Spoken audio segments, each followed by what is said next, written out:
Okay, so Lucas and I are doing something different. This is something that might never be released, but I'm gonna give it a prologue as if it's something that might one day see the light of day in the light of other people's eyes lighting into it. Is we're doing a prep session for a talk with somebody else on SOFTWAR, which for us just means we're revisiting. We've talked about SOFTWAR, Jason Lowery's thesis, in depth in the past, chapter by chapter, going to the minutiae of each section and whatnot. And so now we just kind of want to revisit that and I think renew in our own minds, refresh our minds, I guess, on what the book is about and what our engagement with it or something like that. And so, I mean, what I would do in our regular sessions is begin each like conversation we had with a summary of what we're going to talk about, which is like a chapter, and then the run up to that chapter, which would just now, I guess, mean like summarizing the whole book. I don't want to do that. What I'll do is something different. I'm just like, I usually have a detailed outline, which is like, and I think it's interesting to think about, like, how do you read something so that you get the most out of that thing that you read? And there's like different ways of reading. Like sometimes I do like a quick skim because I want to get this really, helicopter view generally of what it's about, get a feel for the work as a whole. Other times it's like paragraph by paragraph. It's like I got to put that paragraph in my own words or I get nothing. But like here, instead of looking and like going through my own outline, I mean, we have an outline. Like Jason Lowery has a table of contents. I bought this book, by the way. I got this online. You got it? I did. It's like every once in a while I've noticed I don't know if they print more of them or something, but it goes down from like $1,000 to like $40. And so I saw it at $40. I got it. And I think it does say like a print date of November something. So I think I got this, like there's new printings happening for whatever reason. Yeah. So it's nice to have the paper thing to look at instead of a screen that's like your eyes are like eggs over easy, like frying on the screen as you read. But so let's look at like the table of contents. Maybe I'll start going through the chapters and the subsections, unless it seems really laborious, and then I'll just like ejection. I'll pull a strap and we'll just get out of that mode of thinking. The introduction is inspiration, justification, background, objective, and thesis structure. I don't know that I mean, the inspiration, I think, was Jason's thought that, like, his own engagement with Bitcoin and the thought that we don't, there is a bias, an analytical bias we have towards reality to not want to see specifically emerging technologies in a light different than what we've initially prejudged them to be. Bitcoin as money, or the analogy he gives, like gunpowder as medicine, the Chinese conceiving of gunpowder as medicine, not seeing its potential as a war-fighting technology. And so I think that the inspiration for him, without looking at my notes, I think it was just that Bitcoin is being misunderstood as a much smaller phenomena than it is, because we typically look to economists, financial theorists, very constrained, not in a bad way, but people who have a specialization relating to the field of money to tell us what Bitcoin is and its implications, instead of like Lowery, somebody who is a military background, look from a military theory point of view, what it is. And so his objective, there's actually some executive orders that he cites there, I recall, from the Biden administration wanting to explore digital assets. And so he kind of duly mentions those as like his objective. But I think his objective more so is to rattle our brains, rattle the cages around our brains, so that we see that Bitcoin, we're willing to engage with Bitcoin in a way that is much more ample, right, than Austrian economics. And instead, we're going to bring our own life experiences to it. And I mean, that brings us to the methodology, right? That this is a grounded theory methodology. Like methodology, I got the book, one of the books that Jason cites, like the basics of qualitative research, which goes into detail on how to do grounded theory and what would you say, grounded theory, not analysis, but how to use grounded theory as your methodology. Methodology being defined in that book as like a way to view social reality. And so the grounded theory, the thought is here you're going to generate a new theoretical framework by not just like jumping into a new subject matter saying, I'm an Austrian economics. We're going to look at this from the framework of Austrian economics. Instead, you say, here's a bunch of interesting facts about the world. Here's a bunch of interesting facts in the world, right? And I have my own like perspective that I bring to any situation. I'm a whole human being. I have a background, Jason might say to himself, in military theory, in engineering, and in his own personal life as the heir to a cattle farm. All of that he's going to bring to this world of facts about Bitcoin and begin to sort them out, put them into piles. These facts are kind of similar for this reason. These facts are kind of similar to this reason. And then he's going to go do a bunch of reading and say, okay, I've thought that these facts were similar because they relate to how like we use power or whatever. So he does a bunch of reading about evolution, does a bunch of reading about biology and all these different areas. And then that helps him to refine the piles that he's placed the facts into. And that's kind of the grounded theory methodology, I think in a nutshell, is data analysis without preconception. And then as you analyze that data, you create concepts and categories, making it more and more abstract, but giving it explanatory value into new situations until you reach a point of theoretical saturation where new facts are not really enriching your framework. So you then generate a theory from that. You have Bitcoin as a novel form of power projection in cyberspace. So I'll just pause there. That's like the introduction through the methodology, I think. And there's, of course, I don't have my outline in front of me, so I've omitted a large portion of what he talks about. But is that your kind of your recollection, Lucas, about what we talked about in the introduction of the methodology? Yeah, that's a good way to say it. As you're talking, I'm thinking about, so for people that are listening to this, if we do release it, we started recording after talking for like an hour on entirely different subjects, on kind of the reason why we started doing this in the first place, which was to encourage people to look into deep ideas and consider a more in-depth approach and get away from the Bitcoiner centric idea of Bitcoin fixes everything, number go up, win moon, win Lambo, all that stuff. And I want to kind of draw that into what the grounded theory methodology is, which as you're talking, I'm sitting here thinking about where do we all inevitably end up settling in terms of our preferences. And there's this during the formative years, there's such a strong anchoring bias to the music that you listened to when you were 16 and 17 and 18, and the cars that you idolized when you were growing up, and the wardrobe that you had, and even your conceptions of like beauty.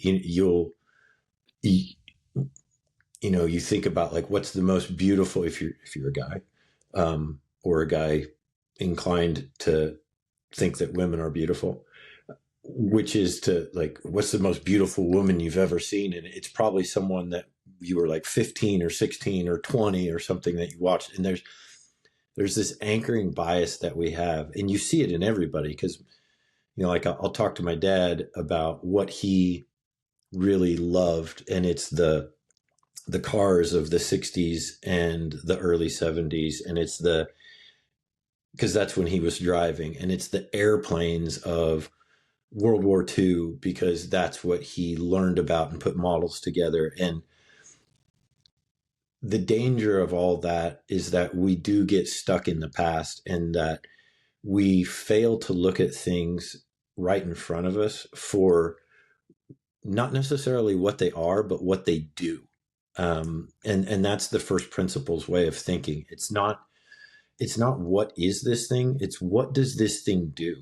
And then I can compare it to other things that do the same thing. Like a barrel is no different than a bowl. Like a bowl and a cup and a barrel and a dump truck are all essentially the same thing. They're just receptacles that hold something, and they're shaped in different ways, and they're different quantities, and there's some different qualities, but from a fundamental perspective, what they do, they can be compared. And so using that grounded theory methodology, we're able to break ourselves free of this allure and enticement of Bitcoin as magic internet money, as, oh, the fiat system's evil and the Federal Reserve is evil and everything that comes with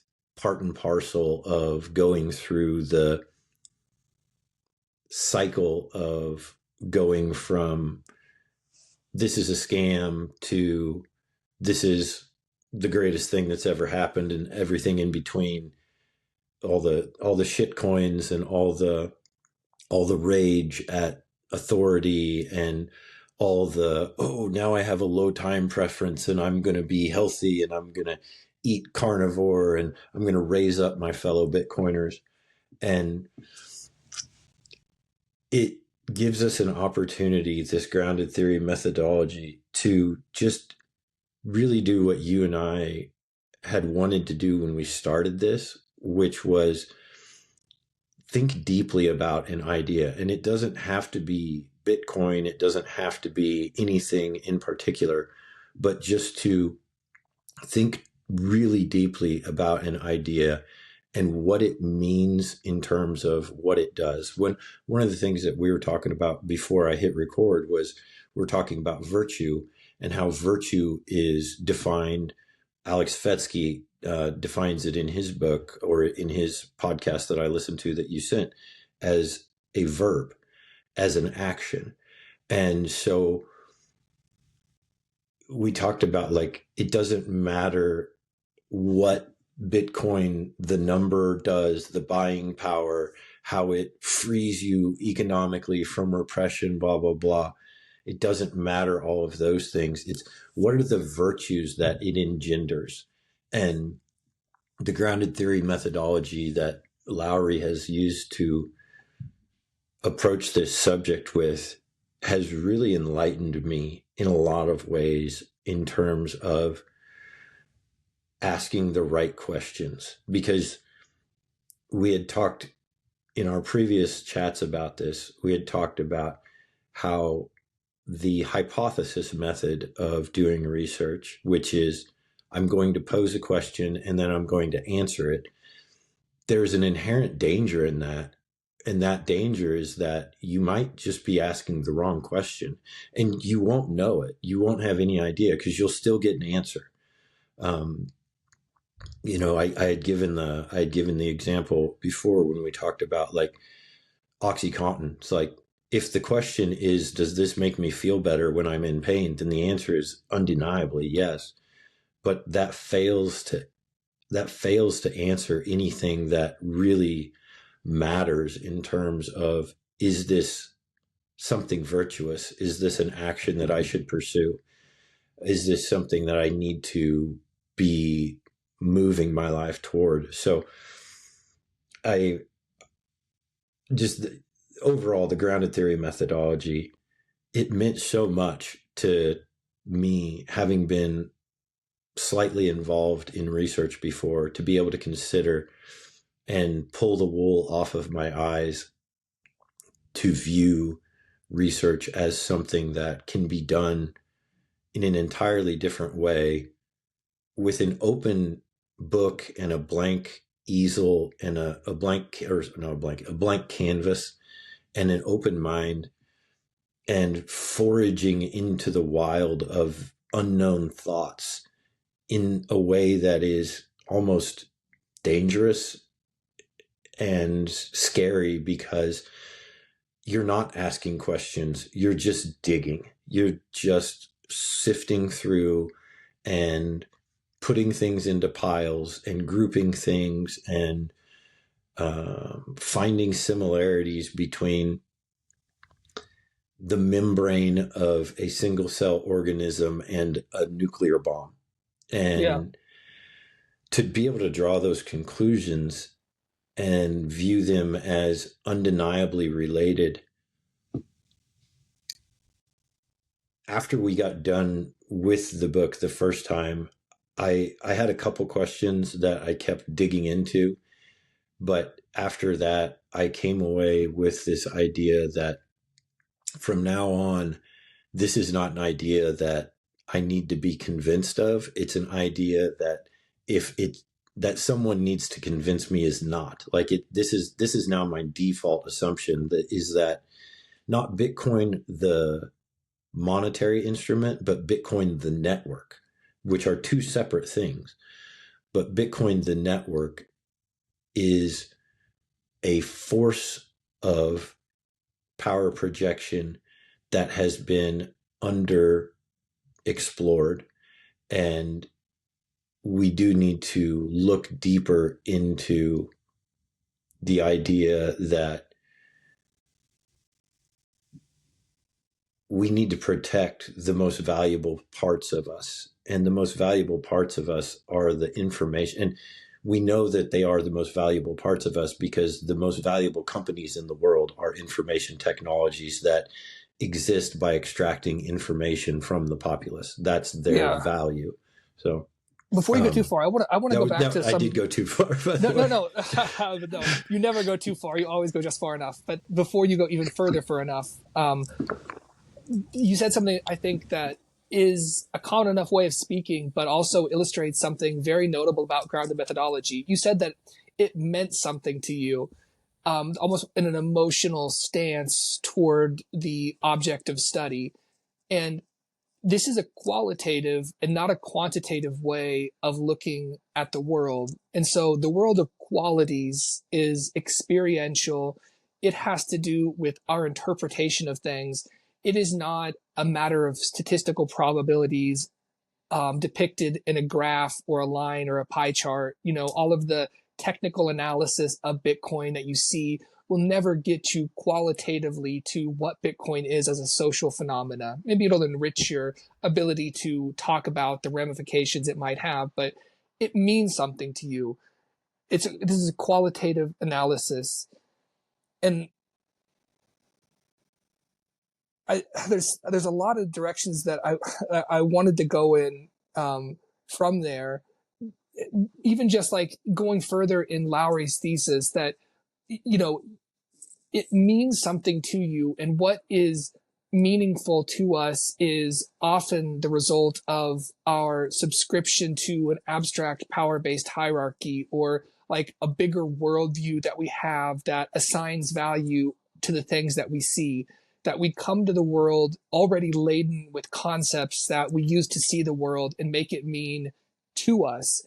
And the grounded theory methodology is actually encouraging us to, as much as we can, step back away from the hierarchies of abstractly defined concepts that we're already a part of, and try to, you're never going to see the world without the concepts that you already have, but as much as you can, try to redescribe the world to yourself. In description, you're always moving towards new concepts. And so if you can try to talk to yourself and tell yourself what is something like Bitcoin, by considering all the facts about what it is, putting them in different piles, and then describing how those different piles are meaningful to you, you're going to arrive at new concepts.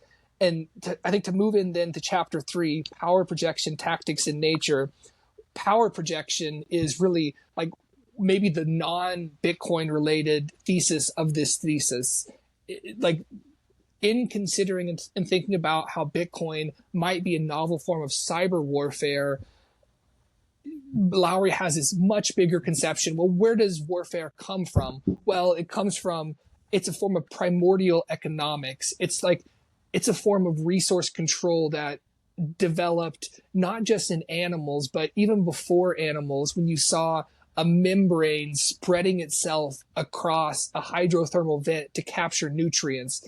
Not even what we would call life necessarily, just the cordoning off of nutrients in a space in order to utilize them for further growth. That is a form of like something analogical to what animals do when they seize resources and what humans do when they protect resources. It's power projection. Like that's the thesis of the thesis beyond Bitcoin, is that power projection is a resource control protocol that has been used primordially and that is still being used in order to allow us to determine who gets what. I mean, we start with that inorganic walling off of resources by a membrane that uses the power projection tool of that pressurized membrane, a sort of wall to separate the resource collected from the entropic world outside of it. If you move on to animals who, predator and prey relations, animals are seeking to get their resources in a world without becoming the resource of another animal that's seeking to also accumulate nutrients and calories. And they do that by the wolf stands over the carcass of the fallen caribou and growls at some other animal that would want to take that meat. It projects it projects power. And then humans we engage in similar forms of warfare. We project power to assert our ownership of a specific resource. And so just to move on, I see that like that's the power projection aspect of this thesis. Do you think that is a correct summation of that? Yeah, power projection is obviously the main point that Lowery is trying to tie everything to, that it's not only natural from a biological sense and a completely unconscious way of doing things, but from a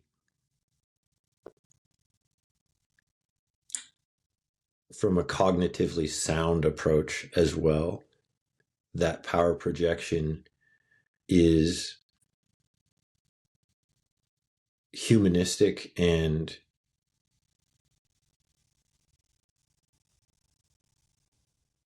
I'm failing on the word that I'm looking for, but it's ethical. I think is might even be the word that I'm thinking of. What it makes me think of is the last couple of days I've been doing a little bird hunting, pheasants, and I was walking yesterday carrying a shotgun and thinking about how I just read this autobiography of Red Cloud, and in it he describes like some hunting expeditions and a lot of battles where I can see why people who were unaccustomed to that experience, I can see why white people that had come into that land and started to observe the way that that Native Americans, Indians, I'm gonna say Indians because Native Americans is, I think you're native to the place that you're born, and so I would feel that I'm a Native American as well, and I kind of push back on that political correct thing because everybody's an immigrant.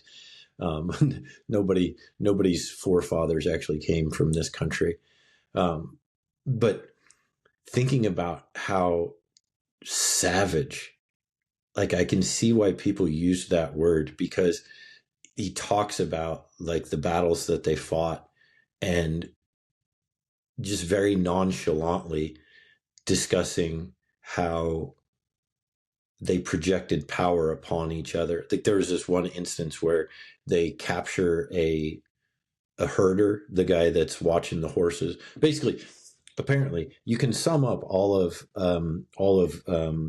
that time frame into this tribe gets together a bunch of dudes and they go out and they steal a bunch of horses from this tribe. And if in the course of stealing horses, there's an opportunity to kill a bunch of those guys, so be it. Like all the better.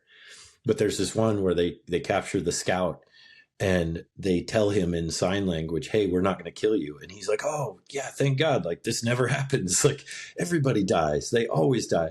But instead what they do is they hold him down and they scalp him while he's alive, and they tell him to go back and send a message that this is what we do because you are not worth killing. And that's its own method of power projection. That's its way of making a statement that resonates without destroying something. And I was thinking Yeah. about that as I'm carrying this shotgun through this draw, thinking about how power projection has escalated from a rock to a bow to now I've got this cannon on my arm that I can lift up and point and obliterate anything in front of me. And it's ethical. I think about, I'm walking through this draw, and in my mind, I'm picturing like, oh, if I had moccasins, I'd be quieter.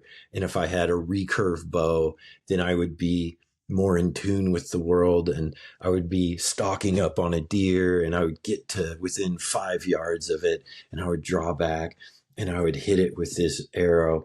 And in my mind, I was like, and then it would suffer. And I know it would suffer because I've seen it happen. And the converse of that is I've got a 270 caliber or a 308, and I'm sitting and I'm zoned in, and I've got the crosshairs on the kill zone. And when I pull the trigger, the thing is dead before it hits the ground. Yeah. And there's part of that that feels horrible because you're like, I just wiped out a life that existed on this earth. But then there's the acknowledgement that you do have to go through. If you eat meat at all, or even if, I feel like even if you eat vegetables, like you need to acknowledge this, but that it's more humane. This is going in a different topic, but Can I? yeah, double tap. That squeamishness is an important part of Lowery's thesis. The squeamishness that we feel at killing is a really important thing. So, just take a step back. Humans are pack animals, and pack animals, they operate as a pack, they cooperate as a power projection tactic because that enables them to pool their cost of attack and make them more able to resist others coming in to steal their resources and to obtain more resources for themselves. But as a pack, then you need a way to internally determine feeding and breeding rights. And so power projection is used inside the pack so that the strong and the intelligent get the resources, which tends toward the systemic fitness of the pack in the long run. Power projection tactics in that way have developed such that we have like a evolutionary squeamishness where we, even as part of a power projection tactic, don't want to kill our fellow man. Wolves, when they have another wolf pinned down, they don't tear out the jugular. They've asserted power enough. Deer, and this is, of course, a very important metaphor for Lowery, develop these intricate antler structures to allow them to project power within the pack without killing a member of the pack. And so humans, we evolved this inbuilt squeamishness. We maybe want to grapple and subdue a person within the pack, show them who is the most powerful, and like be able to determine who should be the leader, who should have first feeding and breeding rights or whatever. But we don't want to kill. And in the book, Lowery cites like the Battle of Gettysburg. There were rifles that were packed with like 6 or 7 rounds. People didn't want to fire at their fellow man. That it's actually difficult to train out of people their desire not to kill other people. So there's that squeamishness that's evolved within us. And we also have another evolved capacity, which is theory of mind. So we begin to be able to sense the suffering of, like you said, that bird that you're going to shoot. Like it's going to suffer more if I impale it with an arrow than if I shoot it with a gun or something like that. And so we have a theory of mind, like what's the bird thinking about what I'm doing to it? What's the bird thinking about how as it's dying? And so that leads us to be even more squeamish towards violence.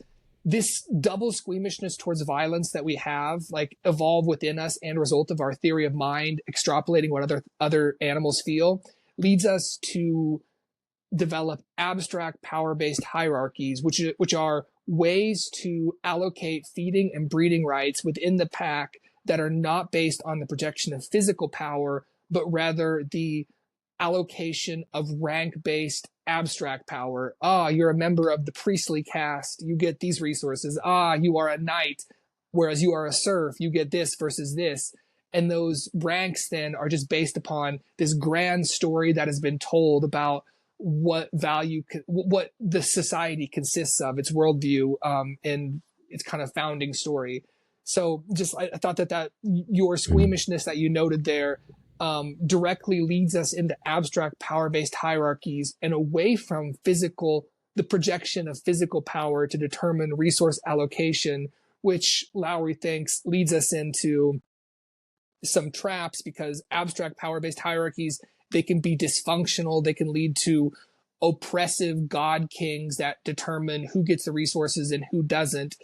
And they can also make societies weak because people tend to self-domesticate, become complacent, and therefore the Mongols ride in off the steppe with no preconceived notion of what is good or bad within that abstract power-based hierarchy, and instead devour or invade that society as a whole. Yeah. The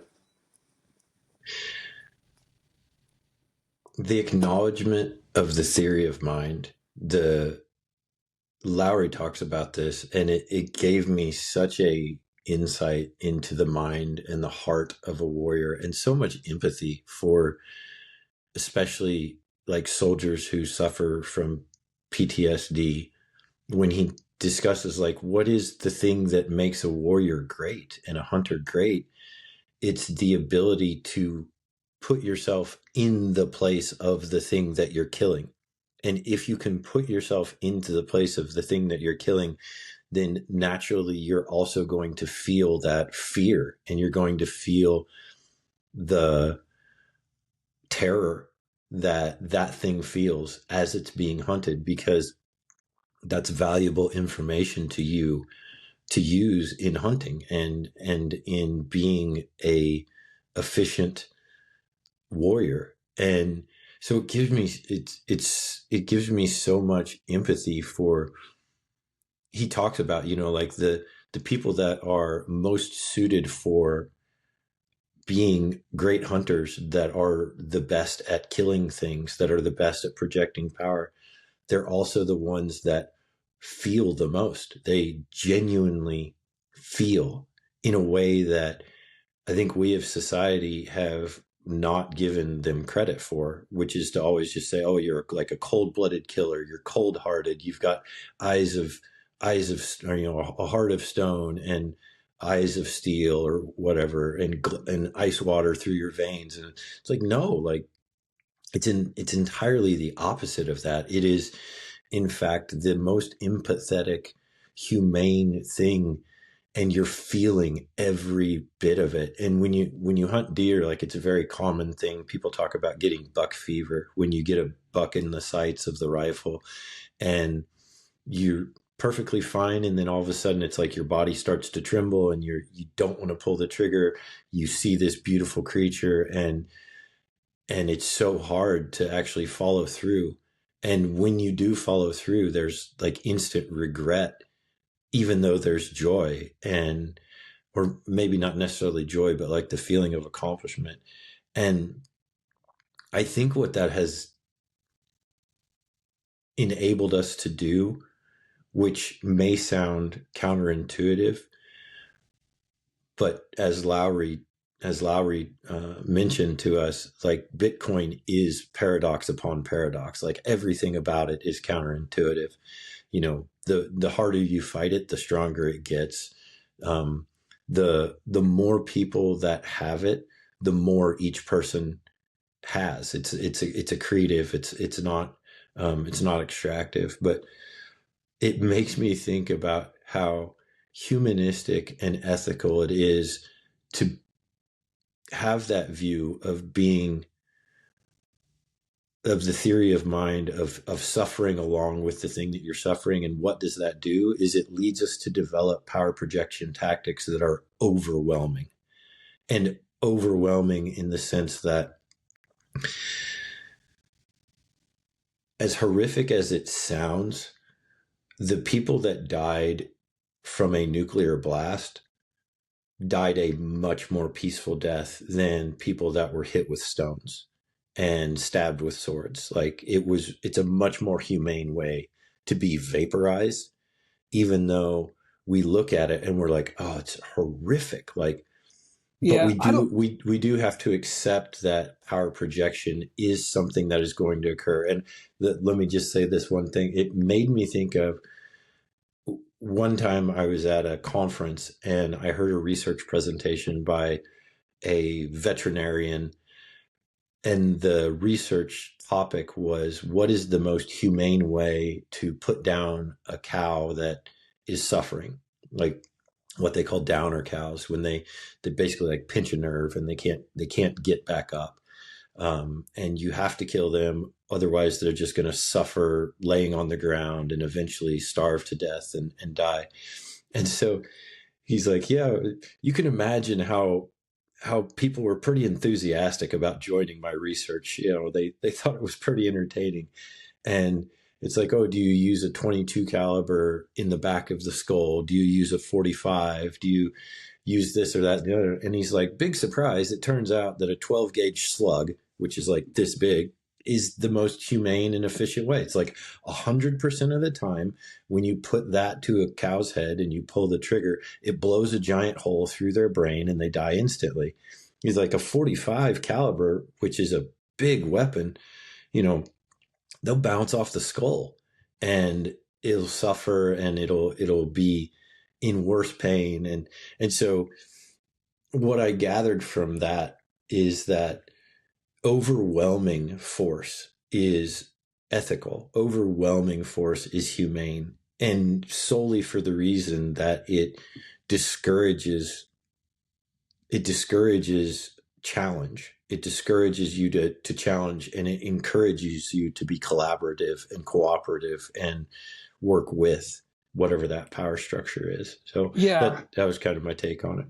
no, the scaling of kinetic warfare to the point of kinetic stalemate with strategic nuclear missiles Yep.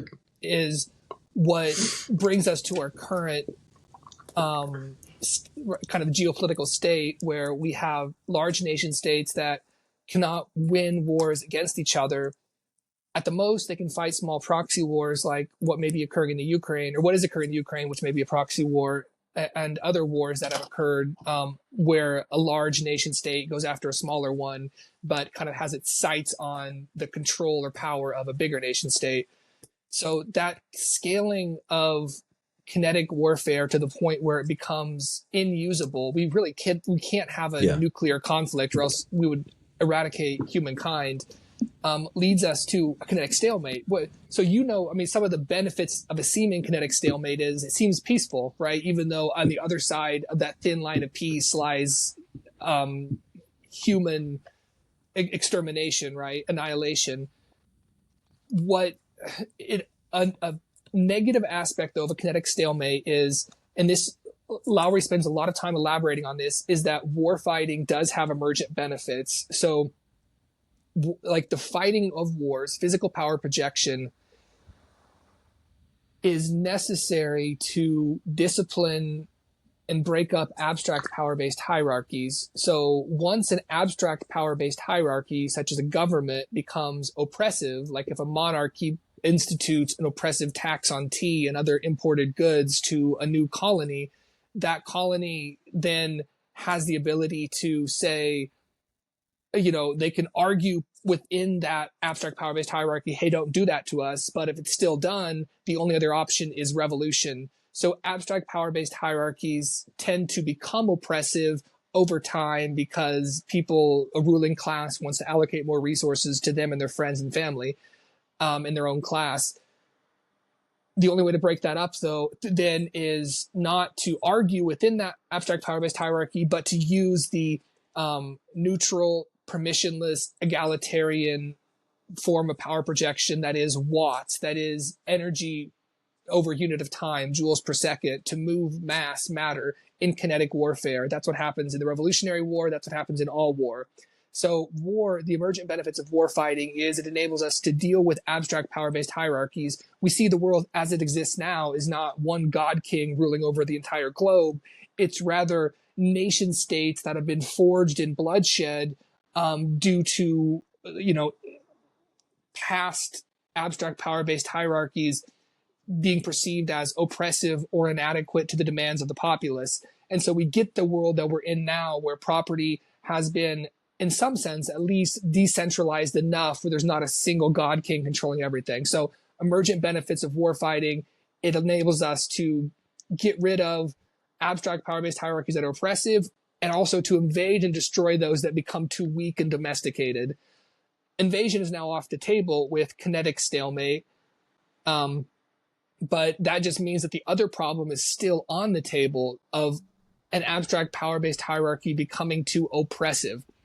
And this kind of moves us into the next part of the book where of the newest abstract power-based hierarchies in this day and age are those based in software, which are these transnational or are these emissions of transnational entities, things like Facebook, Twitter, Spotify, whatever software platform that has control over our digital resources and operates on the abstract power-based hierarchy, which are those encoded forms of logic within the software that delineate control of digital resources. So that moves us like the kinetic stalemate that we have today due to nuclear arms, and increasingly probably due to drone-based warfare and AI, moves us into this new realm where we have the risk of abstract power-based hierarchies, all of their dysfunctions, but we don't seem to have a physical power projection-based tactic that won't lead to our own extermination. So the question is then, what do we do now in order to discipline, break up abstract power-based hierarchies, such as large software-based platforms like Facebook, Twitter, Google, etc.? Yeah, these are competing ideologies, and war seems to be, yes, a competition over resources, but also a competition between ideologies to determine which one is the king, which one has the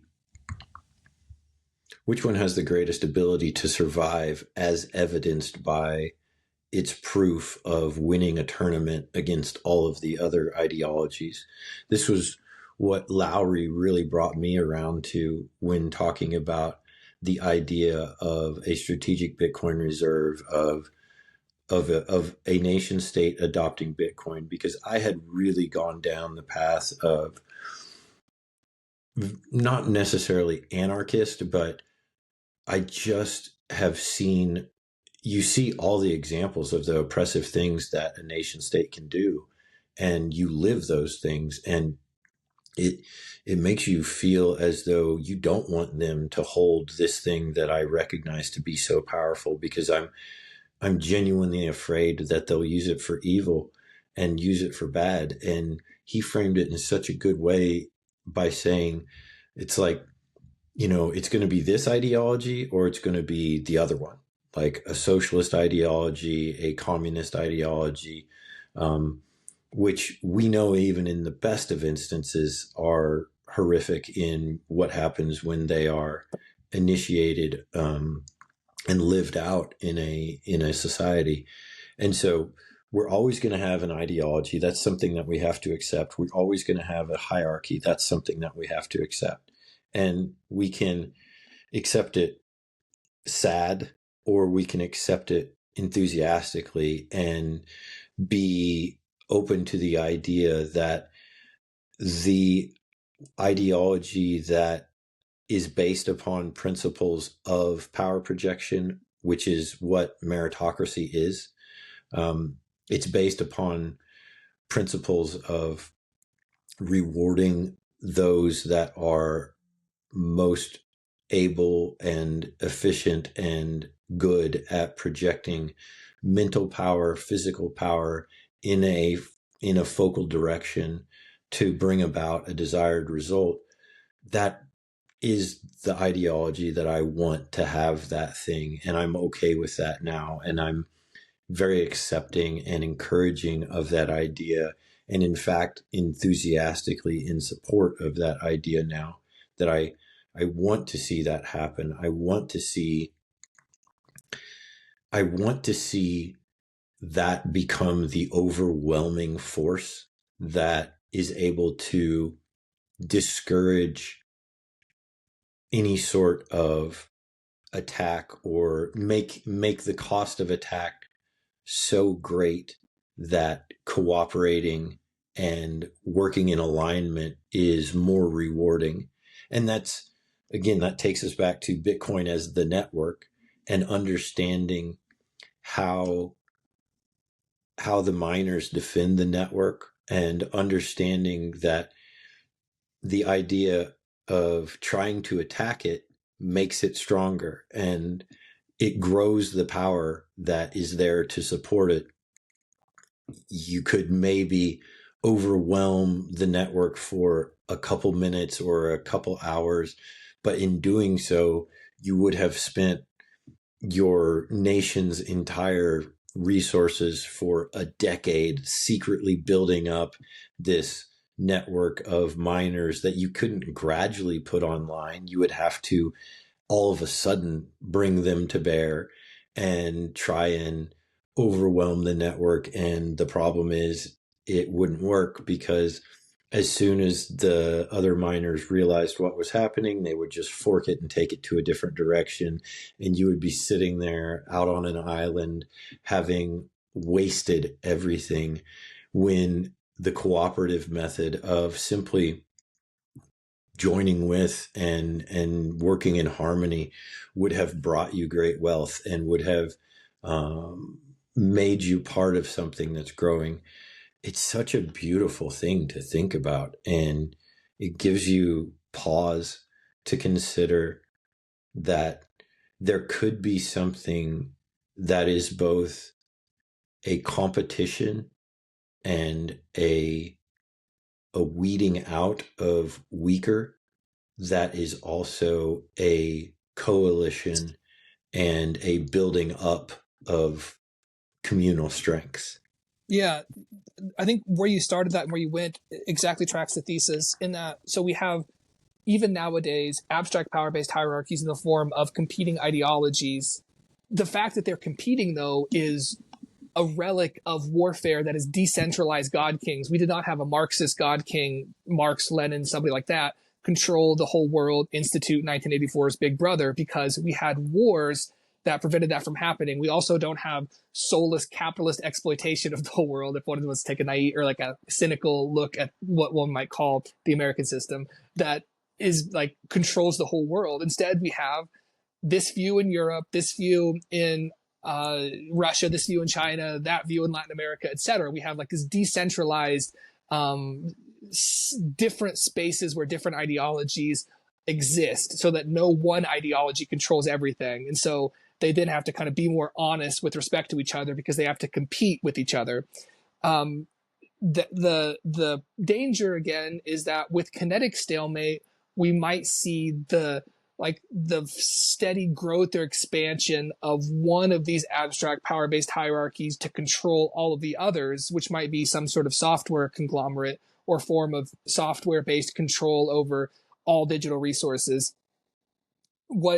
That's where the Lowery comes along and says, Bitcoin provides a way for us to continue to have warfare in cyberspace, and to therefore reap all of the emergent benefits of warfare, even though we've reached that kinetic stalemate of like mutually assured destruction.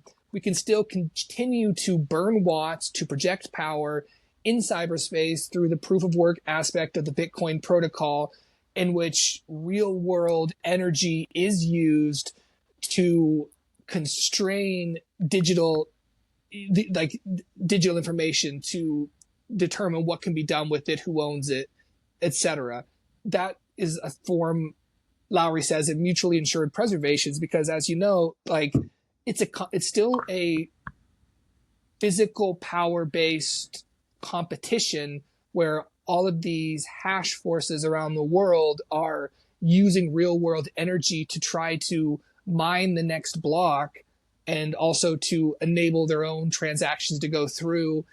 But by each separate nation state or entity competing with their own hash force, they're all making the network stronger. And so there's this competition, there's cooperation through competition in the form of the Bitcoin protocol for a new form of warfighting that Lowery calls SOFTWAR, in that it doesn't use kinetic power-based competitions that tend to leave bodies in the wake, and instead uses non-kinetic physical power-based competitions in the form of burning energy to do hash functions and therefore secure digital resources. So we still have a physical power-based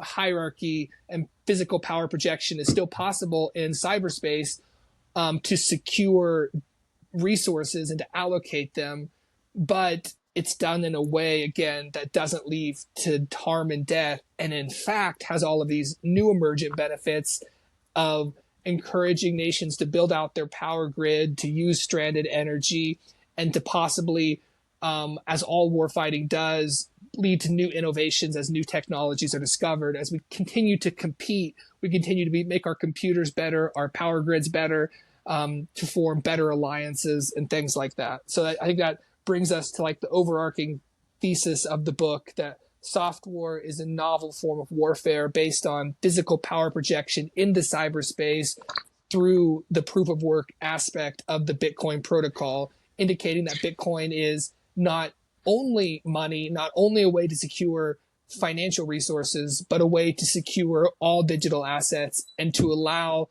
the game to continue to go on, that game that is warfare amongst humans, but in a way that doesn't leave bodies on the ground.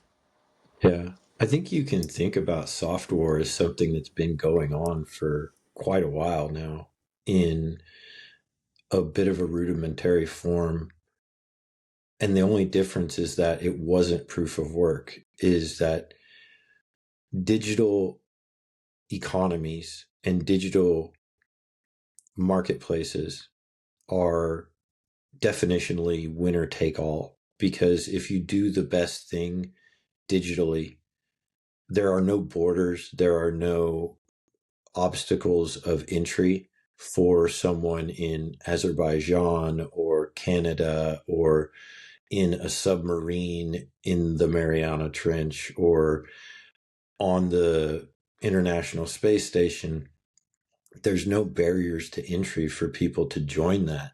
And so you create this natural winner take all system where you have monopolistic winners: Amazon, Facebook, X, these in their own specific realm.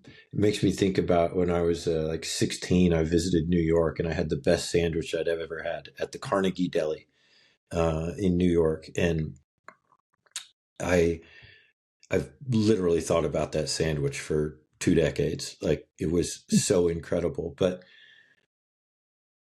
if I were to say, and even if it were objectively and qualitatively and quantitatively agreed upon that that was the best sandwich in the entire world, still the only people that would experience it are probably people within a 10-20 block radius of that restaurant. And so when we created this digital landscape and Facebook came out and MySpace came out, we immediately instituted hierarchies as soon as there was reward. And there was reward initially just on attention, and later kind of in a quantitative way in like likes or views, and then even later on in the pittance of extracted value that Facebook or Instagram or X or YouTube gives back to the people who are giving their being creators upon that. There is that hierarchy that defines itself, but the problem is it's proof of stake, and the stake is just where you stand. Like, the problem with Ethereum and all the other proof of stake protocols is that all you have to do is form an alliance and you can change things to benefit you. And that's not how you want systems to work. Because if you can change things to benefit you, that means that you can change things to disbenefit other people. And that means that other people can change things to disbenefit you and take away it was that woke argument, the argument against the woke thing that people kept screaming from the rooftops, which is like, hey, it's great that you can just obliterate someone from existence of the internet by canceling them and destroying them. That's wonderful that you can do that. However, somebody else is going to have that power eventually, and they're going to turn it on you. Like, you need to be able to see that you can't hold this power forever, because stake is such a fleeting thing, because the desires and the wants of the populace are they're moving and they're ever adjusting. And so we've had that for a long time, and I think it has proven to not be beneficial to us. You and I were talking before we hit record about the experiences that we've both had in the last couple of days, being removed from social media, being removed from screens, being in touch with nature in a way that feels spiritual and indulgent and maybe foreign and almost even guilty, but that we are discussing as what is probably far more natural. It's that we have moved into a realm of existence that is so unnatural that the natural now feels unnatural, that it feels indulgent, that it feels panicked. And this is why we have an anxiety epidemic of people that are constantly moving towards productivity and efficiency and constantly doing something that, if you zoom back out, it might not need to be done. And it really makes me think about hearing Elon Musk talk about, he's got 5 steps for approaching an engine, like being an engineer to create a product and solve something. And optimize is the final step. He's like, the problem that most people have as engineers is that they try to optimize something that shouldn't exist. And God, like, look around and think about all the over optimization of things that we have. All these products, we have all these things that they are possibly handy, but it goes back to that grounded theory methodology of, just because we can do something doesn't necessarily mean that we should, because there are knock-on effects, that second and third order effects that we don't think about. It was in my mom's bathroom yesterday, and I saw that there's like saline solution. And I just remember thinking, I was like, saline solution is salt in water. That's it. Like, that's all it is. And we now have an industry that is based upon people selling 2 things that are incredibly abundant and always available and insanely cheap.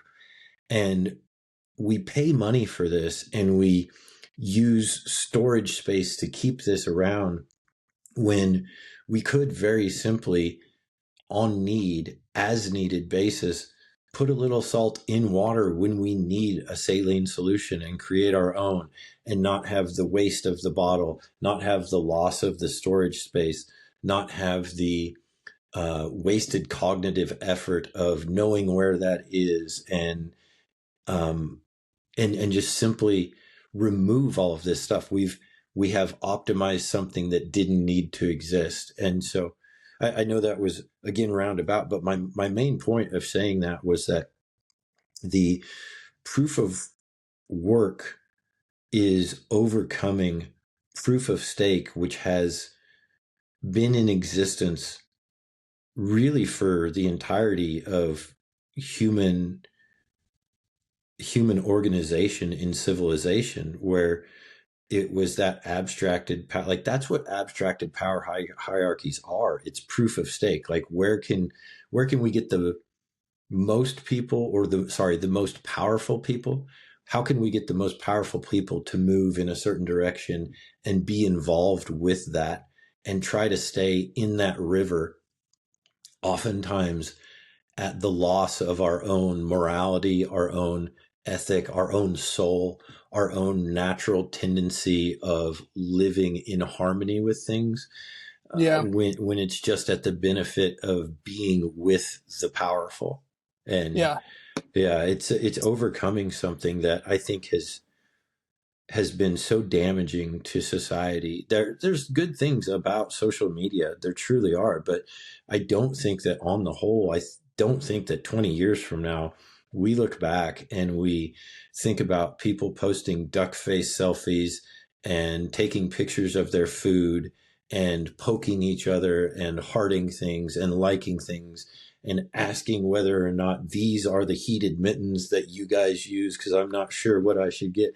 I don't think we're going to look back at that as a creative to society and growing the human condition in a Yeah. soulful way. I think we'll look back on it in the way that you look back on a hallucination that you've exited as something that was not real. And this is what the proof of work protocol does. It is, in Lowery's in other descriptive terms, proof of realness. So it's the way that you pinch yourself to come out of a dream is you physically pinch your body and you exert watts, and then watts ground you in what is real. And so physical power projection is a way to ground a hallucination, to dispel a hallucination, to wake you up from a dream. There is a dream now that is cyberspace, completely unmoored from reality, although in its guise attempting to convince us that it is real. It is a veil through which, beyond which, an engineer is collecting all of our data to learn how to better control us by manipulating the parameters of the dream in which we're operating that we believe is real. So the proof of work protocol is a way to bring that proof of real verification mechanism, pinching yourself, exerting watts, into the digital, the virtual, the cyberspatial realm. It is a way that proof of work, real world power is a real thing. Once it constrains bits, once there is an orange check mark on social media, to use Sailor's terms, I believe, in which you have to transfer a sat for some sort of interaction, then the hallucination becomes more grounded in reality. Bot farms disappear, misinformation becomes costly. The thing that is, maybe you don't post all of the duck face selfies because it's costly to do that. The things that you do post are things that have some sort of tangible relation to what you believe is actually valuable, because data is now costly. Digital bits are also now permanent and transparent because they are inscribed on a public blockchain. So the all of these negative aspects of the dream that we've entered, the hallucination that is social reality, not all of them, but some of the things may be constrained by the proof of work protocol as proof of realness. That's another aspect of Lowery's thesis, in that the world computer that is Bitcoin is reverse optimized, because you had mentioned over optimization as some maybe a design flaw we're not focused on. What Bitcoin does is it reverse optimizes and says, how do we make bits costly? Maybe making bits increasingly less and less costly has been a problem because it has led to this proliferation of false streaming.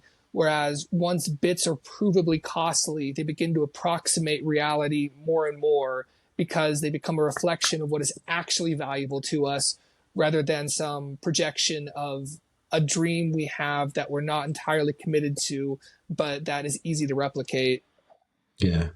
I was having a conversation yesterday with someone. We're talking and reflecting back upon our youth, the years of misspent youth and 2 a.m. Chinese food and tequila shots and Red Bull and vodka and uh, sleeping in late and not taking care of the body and not pursuing intellectually and academically the things that you were truly interested in order to sacrifice to optimize for a short-term result of a paycheck. And I think this damaging thing that exists of the current system that is being replaced, and we're seeing it being replaced, and we're seeing authenticity as a repetitive theme of what people are not seeking, but being drawn towards. And there are always going to be the insightful people and the people that give you opportunity to tag a meter of being upset and rising your blood in order to get an interaction. But I think those people and that method disappears, because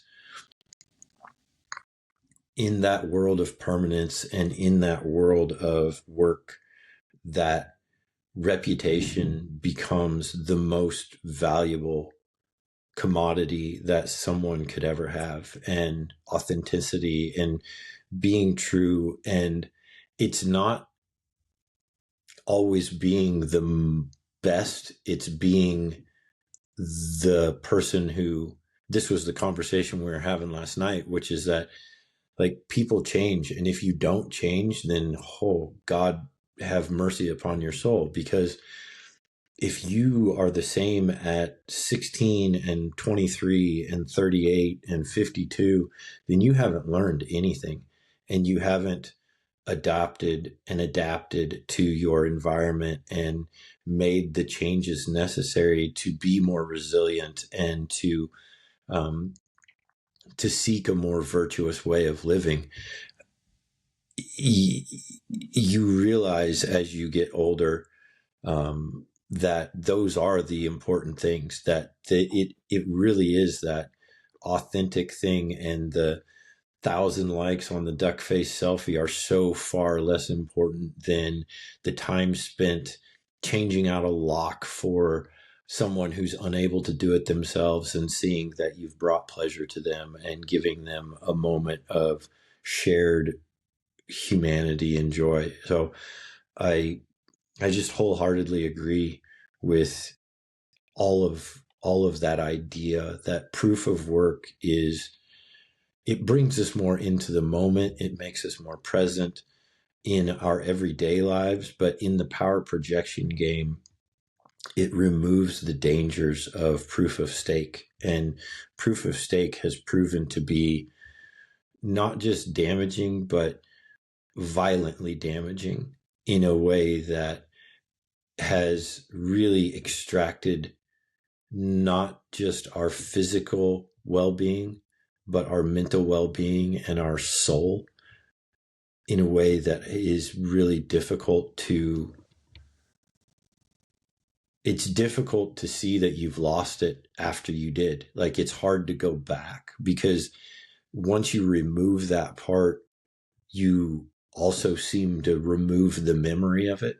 And it's hard to even imagine that feeling of sitting in the sun, nothing to do, being peaceful in the moment, with the warm breath and the kiss of the sunlight upon your skin, and feeling the little hairs on your arm move just ever so slightly as the breeze comes by, and sitting so peacefully and quietly that nature starts to envelop you and invite you into the moment that you're living in, and allow you to become again part of the thing that you came from. It's not that you're entering something that is unknown. It's that you're going back through the door that you exited, that you never realized you walked out of until you turn back into it. So it takes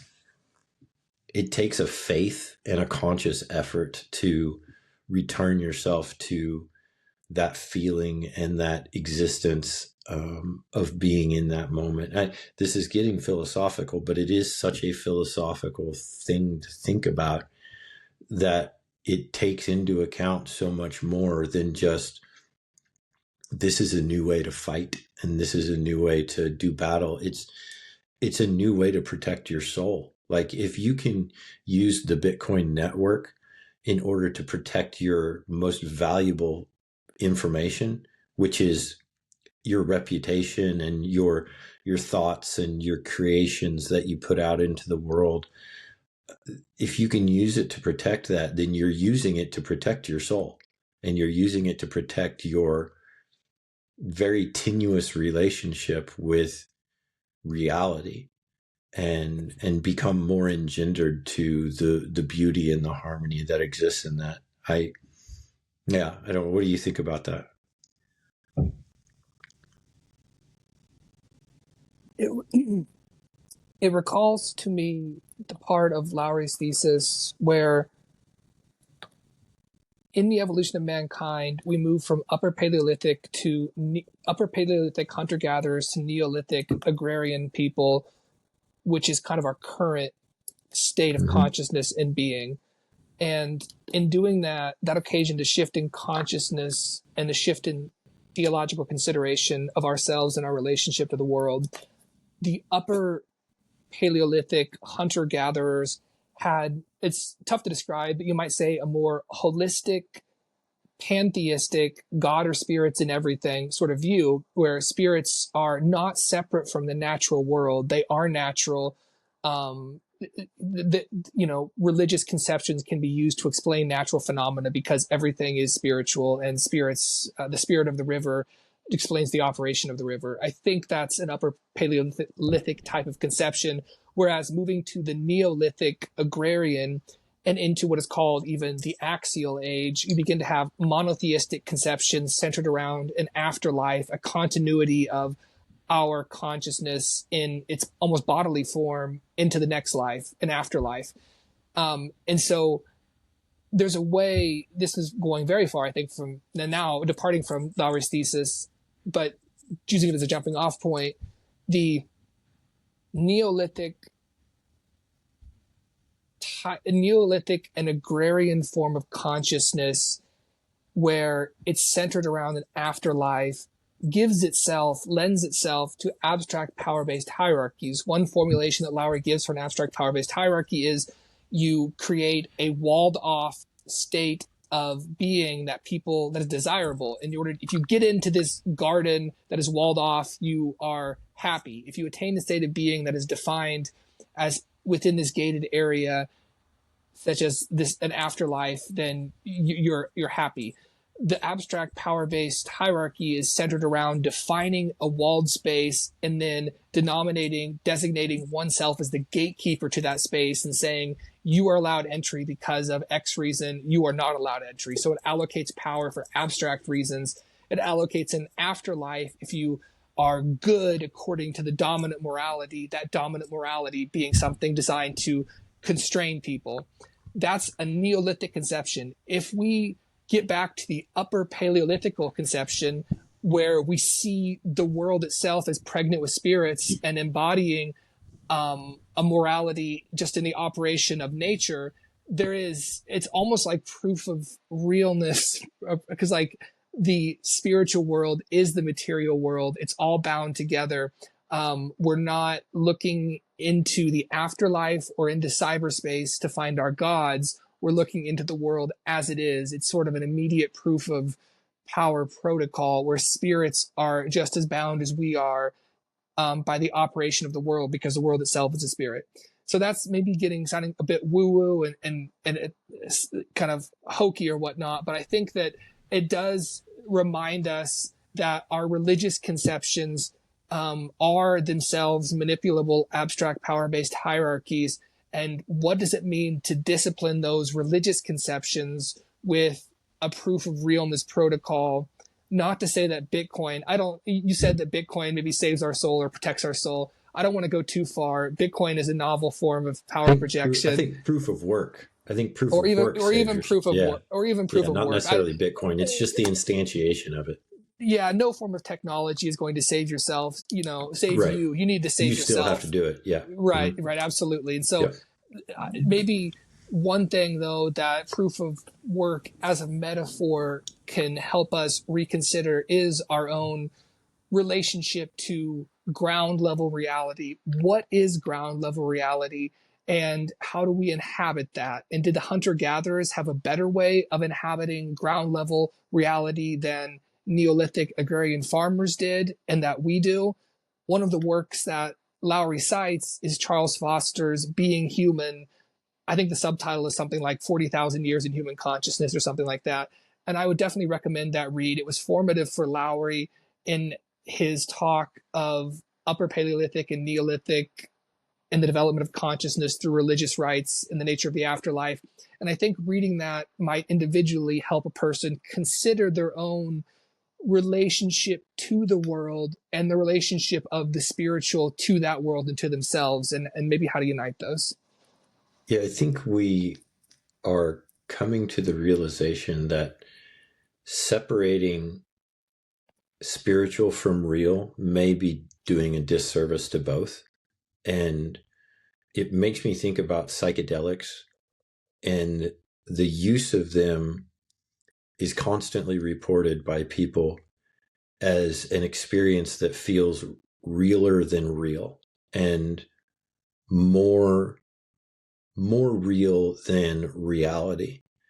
And it may sound woo woo to those who haven't experienced it, but to those who have, it lines with what you're discussing as this pantheistic view of there's like a soul or God, or there is spirit in like everything, in the trees and in the soil and in the animals and in yourself and in the inanimate objects that are surrounding us, that there is something that is a common line being drawn through them. And it may be something that we discover where right now we have this anchoring bias of science and it must be quantified and it must be proven, and maybe we're able to do it. We talked about this before. The beauty of science is that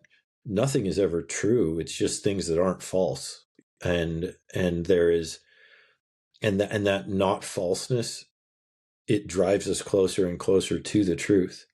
And it's doubtful that we can ever know anything to be true, but we can asymptotically approach it and get closer and closer to the beauty that exists in aligning ourselves with proof of work, with meritocracy, with presence, with meditation, with the affluence of time, and having moments that are